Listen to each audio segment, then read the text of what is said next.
ദൈവനാമത്തിന് മഹത്വം ഉണ്ടാകട്ടെ.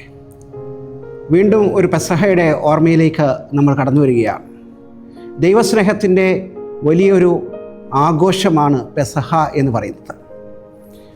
വിശുദ്ധ യോഹന്നാൻ്റെ സുവിശേഷം 13-ാം അധ്യായത്തിൽ ആണ് പെസഹ ദിനത്തിൻ്റെ ആ വലിയ സംഭവം രേഖപ്പെടുത്തിയിരിക്കുന്നത്.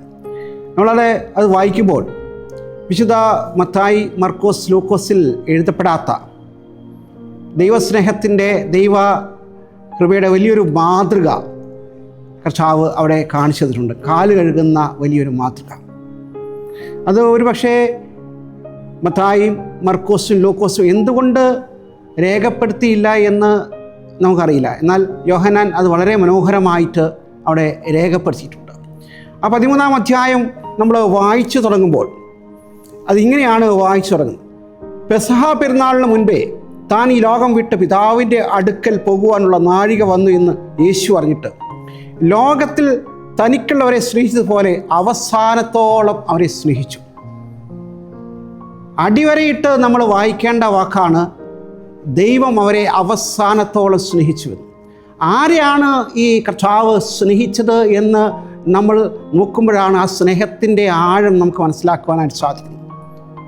ചുംബനം കൊണ്ട് തന്നെ ഒറ്റിക്കൊടുത്തവൻ, തീകായലിൻ്റെ സുഖത്തിന് വേണ്ടി തന്നെ തള്ളിപ്പറഞ്ഞവൻ, കൂടെ നിൽക്കുമെന്ന് വാക്ക് നൽകിയിട്ട് തൻ്റെ ജീവിതത്തിൻ്റെ ഏറ്റവും ആവശ്യഘട്ടങ്ങളിൽ ഓടിപ്പോയവർ, അവരെയാണ് കർത്താവ് സ്നേഹിക്കുന്നത്.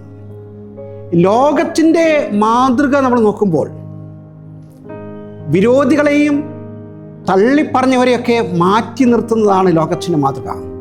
എന്നാൽ ക്രിസ്തുവിൻ്റെ മാതൃക അതിന് വിരുദ്ധമാണ്. തള്ളിപ്പറഞ്ഞവരെയും വിരോധികളെയൊക്കെ ചേർത്ത് നിർത്തുന്ന ആ വലിയ ദൈവസ്നേഹത്തിൻ്റെ മാതൃക നമുക്കവിടെ കാണുവാനായിട്ട് സാധിക്കും.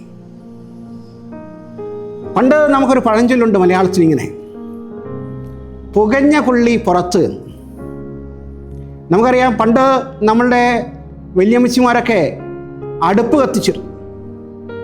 അപ്പോൾ വിറക് കത്തിക്കുമ്പോൾ അതിനകത്തൊരു കൊള്ളി ചിലപ്പോൾ ശരിക്കും കത്താതെ അത് പുകയും. അപ്പോൾ ഈ അടുപ്പിൻ്റെ അടുത്ത് തന്നെ മറ്റൊരടുപ്പ് ചാരമിട്ട് വെക്കുന്ന ഒരു അടുപ്പുണ്ട്. ഈ പുകഞ്ഞ കൊള്ളി എടുത്തിട്ട് ഈ ചാരം ഇട്ട് വെക്കുന്ന അടുപ്പിൽ തിരികെ വെക്കുകയാണ് സാധാരണഗതിയിൽ ചെയ്യുക. അതാണ് പുകഞ്ഞ കൊള്ളി പുറത്ത്. പുകഞ്ഞ കൊള്ളിയെ അടുപ്പിൽ വെക്കുകയില്ല, അതെടുത്ത് ഈ ചാരം മൂടിയ ഈ അടുപ്പിലേക്ക് വെക്കുകയാണ് ചെയ്യുക.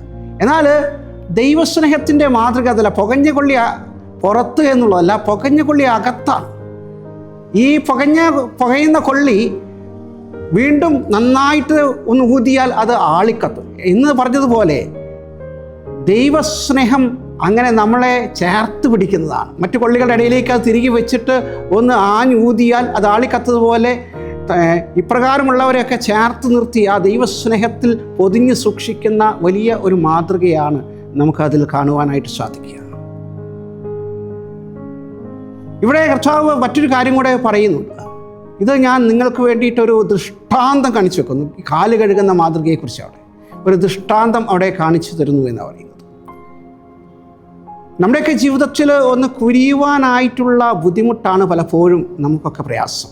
നമ്മുടെ കർത്താവ് കുനിഞ്ഞ് ഇപ്രകാരമുള്ള തള്ളിപ്പറഞ്ഞവരെയും ഒറ്റിക്കൊടുക്കുന്നവരെയൊക്കെ കാല് കഴുകുന്ന ആ വലിയ ഒരു മാതൃക കാണിക്കുമ്പോൾ അതൊരു ദൃഷ്ടാന്തമാണ്, നമ്മളും തുടരുവാനായിട്ടുള്ള ഒരു ദൃഷ്ടാന്തം.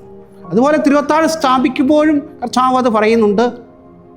ഇത് നിങ്ങൾക്ക് വേണ്ടി നുറുക്കപ്പെടുന്ന എൻ്റെ ശരീരം, ഇത് നിങ്ങൾക്ക് വേണ്ടി ചൊരിയപ്പെടുന്ന എൻ്റെ രക്തം, ഇത് എൻ്റെ ഓർമ്മയ്ക്കായി ചെയ്യും. ഇന്നെല്ലാ തിരുവത്താഴത്തിലും നമ്മൾ ഈ വാചകം നമ്മൾ ഉപയോഗിക്കാറുണ്ട്. എൻ്റെ ഓർമ്മയ്ക്കായി ഇത് ചെയ്യും. എന്താണ് ഈ ചെയ്യേണ്ടത്? നമ്മൾ ഈ തിരുവത്താഴ മേശയുടെ മുൻപിൽ വന്ന് ഈ അപ്പവും വീഞ്ഞും കൈക്കൊണ്ട് മടങ്ങിപ്പോവുക മാത്രമാണ്? ആ അക്ഷരികമായിട്ട് അതാണോ കർത്താവ് ഉദ്ദേശിക്കുന്നത്? വാസ്തവത്തിൽ കർത്താവ് ഉദ്ദേശിക്കുന്നത് അക്ഷരികമായിട്ട് ഈ ഒരു തിരുവത്താഴത്തിൽ ഇത് നമ്മുടെ ഓർമ്മയാണ്. കർത്താവ് നമുക്ക് വേണ്ടി ചെയ്തു തന്ന വലിയ ത്യാഗത്തിൻ്റെ, സ്നേഹത്തിൻ്റെ, ദൈവത്തിൻ്റെ രക്ഷണ്യ പ്രവർത്തനത്തിൻ്റെ ഓർമ്മയാണ്. എന്നാൽ ഇത് ലോകാവസാനത്തോളം നിങ്ങൾ ചെയ്യണമെന്ന് പറയുമ്പോൾ കർത്താവ് എന്താണ് ഉദ്ദേശിക്കുന്നത്?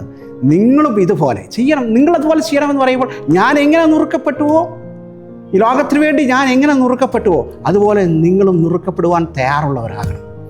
ലോകത്തിന് വേണ്ടി ഞാൻ എങ്ങനെ ചൊരിയപ്പെട്ടുവോ നിങ്ങളും അതുപോലെ ചൊരിയപ്പെടുവാൻ തയ്യാറുള്ളവരാകണമെന്നുള്ള വലിയ ഒരു സന്ദേശമാണ് കർത്താവ് അതിലൂടെ നൽകുന്നത്. അപ്പോൾ ഓരോ തിരുവത്താഴ മേശയിലും ഇതെൻ്റെ ഓർമ്മയ്ക്കായി ചെയ്യണം എന്നുള്ള ആ ഒരു വാചകത്തോടെ നമ്മളതിൽ പങ്കുചേരുമ്പോൾ വലിയൊരു പ്ലഡ്ജ് നമ്മൾ എടുക്കുകയാണ്, വലിയൊരു പ്രതിജ്ഞ നമ്മൾ എടുക്കുകയാണ്, വലിയൊരു സമർപ്പണം നമ്മൾ എടുക്കുകയാണ്. കാരണം എന്താ വെച്ചാൽ ഞാനും ഇതുപോലെ ലോകത്തിന് വേണ്ടി നുറുക്കപ്പെടുവാൻ തയ്യാറാണെന്നും ഞാനും ഇതുപോലെ ലോകത്തിന് വേണ്ടി ചൊരിയപ്പെടുവാൻ തയ്യാറാണെന്നുള്ള വലിയ പ്ലഡ്ജോടുകൂടി ലോകത്തിലേക്ക് പുറപ്പെട്ടു പോവുകയാണ്. എന്തിനു വേണ്ടിയിട്ടാണ്? നുറുക്കപ്പെടുവാൻ, ചൊരിയപ്പെടുവാനായിട്ട് നമ്മൾ പുറപ്പെട്ടു പോകുന്ന ഒരു സമൂഹമായിട്ട് സഭ മാറുമ്പോൾ അപ്പോഴാണ് യഥാർത്ഥ പെസഹയുടെ ആഘോഷം ഉണ്ടാകുന്നത്. ലോകത്തിൻ്റെ പ്രസ്താവന ഇതിന് വിരുദ്ധമാണ്. ലോകം പറയും എനിക്ക് വളരുവാനായിട്ട് നീ പറയണം എന്നുള്ളതാ. എന്നാൽ ക്രിസ്തുവിൻ്റെ മാതൃക അങ്ങനെയല്ല. നീ വളരുവാൻ വേണ്ടിയിട്ട് ഞാൻ മരിക്കാം എന്നുള്ളതാണ്. ഇതാണ് ദൈവം കാണിച്ചെന്ന മാതൃക. ഈ മാതൃക പിന്തുടരുമ്പോഴാണ് വാസ്തവമായിട്ട് ക്രിസ്തുവിൻ്റെ യഥാർത്ഥ സാക്ഷികളായി, ക്രിസ്ത്യാനിയായിട്ട് നമുക്ക് മാറുവാനായിട്ട് സാധിക്കുക. അവിടെ ഇതുപോലെ മറ്റുള്ളവരുടെ മുൻപിൽ ഒന്ന് കുനിയുവാൻ, മറ്റുള്ള ലോകത്തിന് വേണ്ടി ഒന്ന് നുറുക്കപ്പെടുവാൻ, ലോകത്തിന് വേണ്ടിയൊക്കെ ഒന്ന് ചൊരിയപ്പെടുവാനായിട്ട് തയ്യാറോടുകൂടെ നമ്മൾ ഈ ലോകത്തിൽ ജീവിക്കുമ്പോഴാണ് യഥാർത്ഥ ക്രിസ്തു സാക്ഷികളായിട്ട് നമുക്ക് മാറുവാനായിട്ട് സാധിക്കുക. ഒന്ന് കുനിഞ്ഞിരുന്നുവെങ്കിൽ, എവിടെയെങ്കിലുമൊക്കെ ഒന്ന് കുനിയുവാനായിട്ട് തയ്യാറായി എത്രയോ പ്രശ്നങ്ങൾ നമുക്ക് ഒഴിവാക്കാമായിരുന്നു. എത്രയോ ബന്ധങ്ങൾ നമുക്ക് തകരാതെ സൂക്ഷിക്കാം. കുനിയുവാനായിട്ടുള്ള ആ മനസ്സിലായ്മ, താഴുവാനും വനയപ്പെടുവാനായിട്ടുള്ള മനസ്സിലായ്മയല്ലേ എത്രയോ ബന്ധങ്ങൾ തകർന്നു പോയത്. എന്നെ കേൾക്കുന്ന ദൈവമക്കളെ, വീണ്ടും ഒരു പെസഹ ആഘോഷിക്കുമ്പോൾ നമുക്ക് ഈ കുനിയുവാനുള്ളൊരു മനസ്സുണ്ടാകട്ടെ. മാത്രമല്ല വീണ്ടും തിരുത്താഴത്തിൽ നമ്മൾ പങ്കുചേരുകയാണ്. അവിടെ വലിയ പഠിച്ചുണ്ട് നമ്മൾ ഓർക്കുക. നുറുക്കപ്പെടുവാനായിട്ടുള്ള പഠിച്ചാണ്, ചൊരിയപ്പെടുവാനായിട്ടുള്ള പഠിച്ചാണ്. ആ നുറുക്കപ്പെടുവാനും ചൊരിയപ്പെടുവാനും ദൈവം നമ്മളെ സഹായിക്കട്ടെ. അങ്ങനെ വാസ്തവമായിട്ട് ക്രിസ്തുവിൻ്റെ സാക്ഷികളുടെ സമൂഹമായിട്ട് ഈ ലോകത്തിൽ ജീവിക്കാൻ ദൈവം നമ്മളെ സഹായിക്കുകയും അനുഗ്രഹിക്കുകയും ചെയ്യട്ടെ. ഒരു നിമിഷം നമ്മുടെ കണ്ണടയ്ക്കാൻ പ്രാർത്ഥിക്കാം. സ്വർഗീയ പിതാവേ, ഒരിക്കൽ കൂടി പെസഹയുടെ ഓർമ്മയുടെ മുൻപിലാണ് ഞങ്ങൾ. വിനയത്തിൻ്റെ വലിയൊരു മാതൃക കർത്താവ് ഞങ്ങളുടെ മുൻപിൽ വെച്ചു. കുനിഞ്ഞ് പാദം കഴുകുന്നതിലൂടെ താഴുവാനായിട്ടുള്ള വലിയ വിനയത്തിൻ്റെ മാതൃക. മാത്രമല്ല തന്നെ നുറുക്കിയും തന്നെ ചുരിഞ്ഞും മറ്റുള്ളവരുടെ രക്ഷയ്ക്ക് വേണ്ടിയിട്ടുള്ളൊരു മാതൃകയും കർത്താവ് കാണിക്കുമ്പോൾ, കർത്താവേ, അത് ഞങ്ങൾക്കൊരു ദൃഷ്ടാന്തമാണ്. ഞങ്ങൾ ചെയ്യണമെന്ന് ആഗ്രഹിക്കുന്ന ഒരു ദൃഷ്ടാന്തം. അതൊരു ആക്ഷരികമായിട്ട് എടുക്കുവാനായിട്ടല്ല, ഞങ്ങളുടെ ജീവിതത്തിൽ പകർത്തിക്കൊണ്ട് ഞങ്ങളുടെ ജീവിതത്തിൻ്റെ ഭാഗമാക്കുവാൻ, പുരിയേണ്ട സ്ഥലങ്ങളിലൊക്കെ ഒന്ന് പുരിയുവാൻ, മാത്രമല്ല ഈ ലോകത്തിന് വേണ്ടി നുറുക്കപ്പെടുവാനും ചുരിയപ്പെടുവാനും നിങ്ങളെ സഹായിക്കുകയും അനുഗ്രഹിക്കുകയും ചെയ്യുന്നു. യേശു ക്രിസ്തുവിൻ്റെ നാമത്തിൽ ചോദിക്കുമ്പോൾ അങ്ങ് കൃപയോടെ കേൾക്കണമേ. ആമേൻ.